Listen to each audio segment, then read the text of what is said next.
नमस्कार दोस्तों, बहुत बहुत स्वागत है आप सबका एक बार फिर से आपके अपने ही चैनल टेक्निकल अर्थ में। दिन भर क्या रहा स्पेस, डिफेंस और इंटरनेशनल गलियारे से एक एक करके जान लेते हैं। दोस्तों सबसे पहली खबर की बात करते हैं तो वार ये भारतीय सेना को लेकर। दोस्तों जैसे कि मैंने आपको डिफेंस अपडेट में बताया था कि थल सेना प्रमुख जनरल एमएम नरवाने इस वक्त जम्मू कश्मीर के दौरे पर हैं। इस दौरान उन्होंने कहा है कि सैन्य अधिकारियों व जवानों को नियंत्रण रेखा पर दुश्मन की किसी भी नापाक हरकत का तीव्र प्रहार करने का निर्देश दिया है। इसके साथ ही कोरोना वायरस के संक्रमण से निपटने में नागरिक प्रशासन को हर संभव सहयोग देने के साथ सैन्य बलों में भी शारीरिक दूरी के सिद्धांत को पूरी तरह से लागू करने के लिए कहा। उन्होंने कहा कि जम्मू कश्मीर में शांति, सौहार्द और समृद्धि का नया दौर आ रहा है। दोस्तों अगली खबर की बात करते हैं तो वारी है भारतीय वायुसेना को लेकर। दोस्तों आपको बता दें कि अभी कल के ही न्यूज अपडेट में मैंने बताया था कि चीता हेलीकॉप्टर की इमरजेंसी लैंडिंग करवा दी गई थी। तकनीकी खराबी की वजह से अब एक और नया अपडेट आया है जिसमें पंजाब में पठानकोट के पास अपाचे हेलीकॉप्टर की इमरजेंसी लैंडिंग हुई है। राहत की बात यह है कि हेलीकॉप्टर के दोनों पायलट सुरक्षित हैं। अब तक मिली जानकारी के मुताबिक अपाचे हेलीकॉप्टर ने पठानकोट एयरबेस से उड़ान भरी थी, लेकिन तकनीकी खराबी आ गई जिसके चलते गांव के एक खेत में इमरजेंसी लैंडिंग करानी पड़ी। दोस्तों आपको बता दें कि अपाचे की खासियत यह है कि हर मौसम में उड़ान भरने में सक्षम है। ये 1 मिनट में 128 टारगेट उड़ाने की क्षमता रखता है। दोस्तों अगली खबर की बात करते हैं तो भारतीय सेना को लेकर आ रही है। कोरोना ने देश के लगभग हर हिस्से पर अपने पैर पसार लिए हैं। भारतीय सेना भी इस खतरनाक बीमारी से बची नहीं है। Army chief general Mukund Naravane ji ने कहा कि अभी तक सेना में कुल 8 लोग कोरोना से संक्रमित हो चुके हैं। अच्छी खबर यह है कि इसमें एक जवान पूरी तरह से ठीक होकर ड्यूटी पर लौट चुका है और 4 और लोग धीरे धीरे ठीक हो रहे हैं। कश्मीर दौरे के दौरान आर्मी चीफ जनरल नरवाने ने कहा कि अब तक पूरी इंडियन आर्मी में कोरोना के कुल मिलाकर 8 ही मामले आए हैं। इनमें से 2 डॉक्टर हैं और 1 नर्सिंग असिस्टेंट है। 4 अन्य मरीज ठीक हो चुके हैं। एक और केस लद्दाख का था। ये शख्स पूरी तरह से ठीक हो गया है और अपनी ड्यूटी इसने ज्वाइन कर ली है।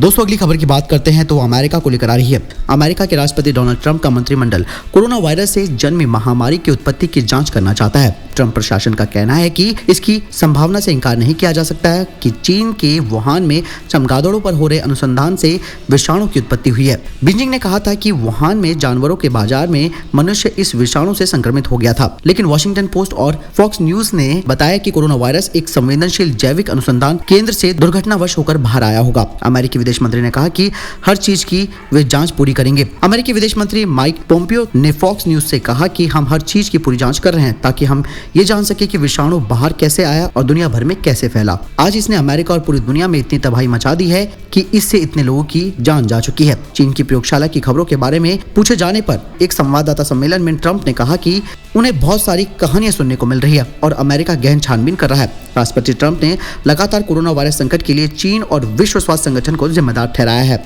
दोस्तों अब इस बात को दरकिनार नहीं किया जा सकता कि यह वायरस चीन की लैब में बनाया जा रहा था और किसी कारणवश वहां से निकलकर इसने लोगों को प्रभावित करना शुरू कर दिया। हालांकि अमेरिका यहां पर इसकी जांच करने के लिए तैयार है और अमेरिका चाहता है कि हर चीज की तह तक पहुंचा जाए ताकि इससे पता तो चले कि चीन की मानसिकता क्या है और उसने इस तरीके के वायरस पर काम करना शुरू क्यों किया। यानी कि जैविक हथियारों पर एक तरह से साफ साफ कहने वाली बात आ रही है कि जैविक हथियारों पर चीन ने काम करना शुरू किया है।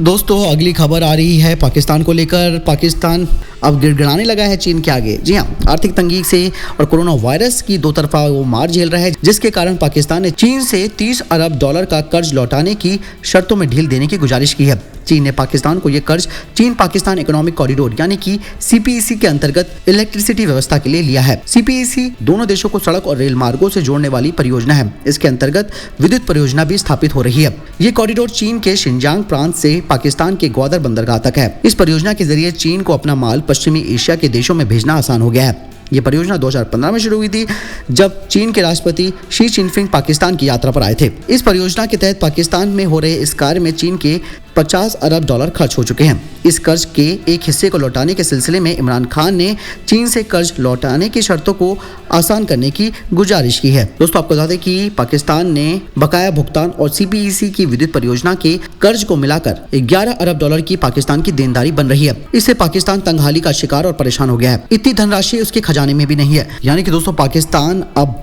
बैकफुट पर आ गया है और चीन से कर्ज लेने तक की भी उसने गुजारिश कर दी है, वो भी सशर्त। यानी कि शर्तों के आधार पर ही उसको ये कर्ज लौटाना होगा चीन को।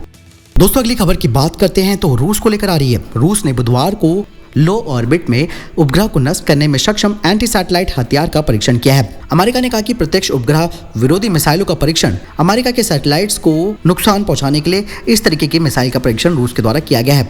फरवरी में अमेरिका ने कहा था कि रूसी उपग्रह की एक जोड़ी एक अमेरिकी उपग्रह का पीछा कर रही थी। अमेरिका ने कहा कि यह परीक्षण रूस के अमेरिका की क्षमताओं को प्रतिबंधित करने के लिए किया गया है। हालांकि अभी तक रशिया ने अमेरिका के इस दावे की पुष्टि नहीं की है। अमेरिकी खुफिया अधिकारियों का मानना है कि रूस ने 7 एंटी सैटेलाइट मिसाइल परीक्षण किए हैं। विश्लेषकों का कहना है कि बुधवार देर रात मॉस्को के उत्तर में प्लेटलेट्स कोस्मोड्रोम से रूस की नवीनतम एंटी सैटेलाइट हथियार लॉन्च हुआ, जो किसी भी उपग्रह को हिट करने के लिए तैयार किया गया था। अमेरिकी राष्ट्रपति डोनाल्ड ट्रंप ने दिसंबर में वायुसेना के तहत एक स्वतंत्र सैन्य शाखा यानी कि स्पेस फोर्स की भी स्थापना की है। यानी कि दोस्तों यहाँ पे रशिया ने एक बार फिर से परीक्षण करके दिखा दिया है कि वो किसी भी दुश्मन के सैटेलाइट को मार गिरा सकता है, खासकर कि उसकी ये चुनौती थी अमेरिका को देखकर। और अमेरिका की भी अब यहाँ पर साफ साफ आप देख सकते हैं कि बौखलाहट सामने आ रही है। दोस्तों अगली खबर आ रही है स्पेस को लेकर। जी हां, आपको बता दें कि अंतर्राष्ट्रीय स्पेस स्टेशन पर 200 से ज्यादा दिन बिताने के बाद 3 अंतरिक्ष यात्री सकुशल धरती पर लौट आए हैं। रूस का सोयूजू यान तीनों अंतरिक्ष यात्रियों को लेकर शुक्रवार सुबह कजाकिस्तान इलाके में उतरा। सोयूजू की ये लैंडिंग अपोलो 13 मिशन की नाकामयाबी के ठीक 50 सालों बाद हुई है। धरती पर लौटे लोगों में अमेरिकी अंतरिक्ष एजेंसी नासा के एंड्रयू मॉर्गन और जेसिका मीर और रूसी अंतरिक्ष एजेंसी रोसकॉस्मोस के ओलेग स्क्रिपोचका हैं। मॉर्गन ने अपने पहले ही मिशन के दौरान 272 दिन अंतरिक्ष में गुजारे। इस दौरान उन्होंने 7 बार ISS यानी कि इंटरनेशनल स्पेस स्टेशन से बाहर आकर चहलकदमी भी की। इनमें से 4 बार उन्होंने इंटरनेशनल स्पेस स्टेशन के अल्फा मैग्नेटिक स्पेक्ट्रोमीटर की मरम्मत की। जेसिका मीर और ओलेग ने अंतरिक्ष में 205 दिन बिताए। मीर ने भी 2 अन्य महिला सहयोगियों के साथ अंतरिक्ष में चहलकदमी की। तो दोस्तों ये थे अभी तक के टॉप डिफेंस और स्पेस अपडेट। वीडियो के संबंध में कोई प्रश्न जवाब या सवाल है आप जरूर मुझे कमेंट बॉक्स में लिखकर पूछ सकते हैं। इस वीडियो के लिए इतना ही, मिलता है एक नए वीडियो के साथ। तब तक अपना ख्याल रखिएगा। जय हिंद, जय भारत।